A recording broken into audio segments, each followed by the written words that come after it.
ফেডারেশনগুলোর সাথে আমাদের যে বৈঠক হয়েছে, বৈঠকটি অত্যন্ত ইতিবাচক একটি বৈঠক হয়েছে এবং এই বৈঠকে আমাদের অনেক বিষয় নিয়ে আমরা আলাপ আলোচনা করেছি যে আগামীর বাংলাদেশের ক্রীড়াঙ্গনে আমরা কিভাবে একত্রিত হয়ে ঐক্যবদ্ধভাবে আমরা এগিয়ে নিয়ে যেতে পারি, কিভাবে আমরা একটি ক্রীড়াবান্ধব পরিবেশের মাধ্যমে আমাদের ফেডারেশনগুলোকে স্বাবলম্বী করা, ফেডারেশনগুলোকে সচ্ছল করার মাধ্যমে এবং ফেডারেশনগুলোর মাধ্যমে আমাদের উপজেলা ক্রীড়া সংস্থা, জেলা ক্রীড়া সংস্থা, বিভাগীয় ক্রীড়া সংস্থা থেকে শুরু করে সর্বক্ষেত্রে কিভাবে আমরা একটি প্ল্যাটফর্মের ভিতরে থেকে আমরা কিভাবে আমাদের প্রত্যেকটি ইভেন্টকে সর্বোচ্চ গুরুত্ব দিয়ে আমরা যাতে এগিয়ে যেতে পারি। এবং এর ভিতরে উল্লেখযোগ্য আমি যে বিষয়গুলো আজকে আমাদের ফেডারেশনের সকল কর্মকর্তাদের কাছ থেকে আমি জানতে চেয়েছি সে বিষয়গুলো ইতিমধ্যে আমি বলেছি এবং আমি আপনাদের সাথে শেয়ার করতে চাই আমার প্রিয় সাংবাদিক ভাইরা। বিকাশ পেমেন্টে 10,000 টাকার বেশি অফার, শপিং চলছে তো। যে গত এক বছরের আমাদের বাংলাদেশের স্পোর্টসের মূল্যায়ন সম্পর্কে আমি তাদের কাছ থেকে একটি রিপোর্ট চেয়েছি যে গত এক বছরে আমাদের স্পোর্টসের কোথায় সফলতা ছিল, কোথায় ব্যর্থতা ছিল এবং কি কি সুযোগ সুবিধা প্রয়োজন ছিল, কি কি সুযোগ সুবিধার অভাব ছিল, সব কিছু মিলিয়ে আমরা গত এক বছরের আমাদের প্রত্যেকটি ফেডারেশনের একটি মূল্যায়নের একটি রিপোর্ট আমি আগামী 7 দিনের ভিতরে পেশ করতে বলেছি এবং তারা আমাকে আশ্বস্ত করেছেন যে তারা আগামী 7 দিনের ভিতরে ইনশাল্লাহ রিপোর্টটি পেশ করবেন। পাশাপাশি আমাদের ইতিমধ্যে আপনারা জানেন যে আমাদের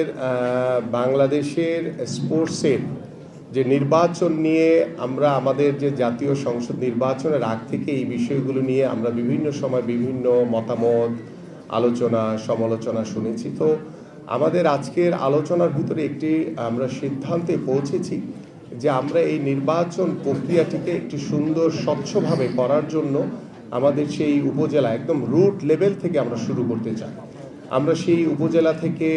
নির্বাচনের মাধ্যমে আমরা জেলা পর্যায়ের নির্বাচন, আমাদের বিভাগীয় পর্যায় থেকে শুরু করে শেষ করে আমরা ফেডারেশনগুলোর আমরা নির্বাচনগুলো আনুষ্ঠানিকভাবে শেষ করতে চাই। এটি একটি প্রক্রিয়ার ভিতরে একটু সময়ের ব্যাপার। তো আমরা আনুষ্ঠানিকভাবে আমাদের স্পোর্টস মিনিস্ট্রি বা আমাদের ক্রীড়া পরিষদ থেকে আমাদের আলাপ আলোচনার মাধ্যমে সেই চিঠিগুলো ইনশাল্লাহ আমরা দ্রুতই আমরা সংশ্লিষ্ট ক্রীড়া সংস্থা, আমাদের সংশ্লিষ্ট যারা রয়েছেন তাদের কাছে পৌঁছে দিব। পাশাপাশি আমাদের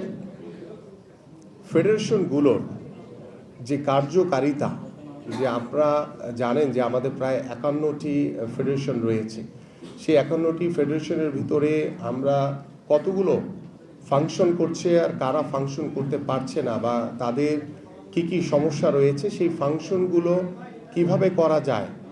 বা যারা ফাংশন করতে পারছে না তাদের কি সমস্যা রয়েছে, কেন করতে পারছে না, বা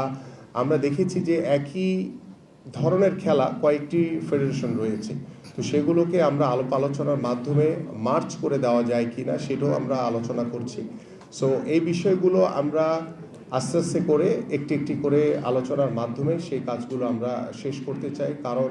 কিছু কিছু জায়গায় আমাদের কিছু বিচার বিশ্লেষণ রয়েছে যে আমরা যেটা সঠিক বা যেটা আমাদের প্রায়োরিটি বেইজে আমরা যেটাকে অগ্রাধিকার দিব, যে আমাদের আন্তর্জাতিক পর্যায়ে যে খেলাগুলোকে আমরা সামনের দিকে এগিয়ে নিয়ে যেতে পারলে আমরা আরও বেশি ভালো কিছু অর্জন করতে পারবো, সেই খেলাগুলোকে আমরা সর্বোচ্চ গুরুত্ব দিয়ে আমরা এগিয়ে যেতে চাই।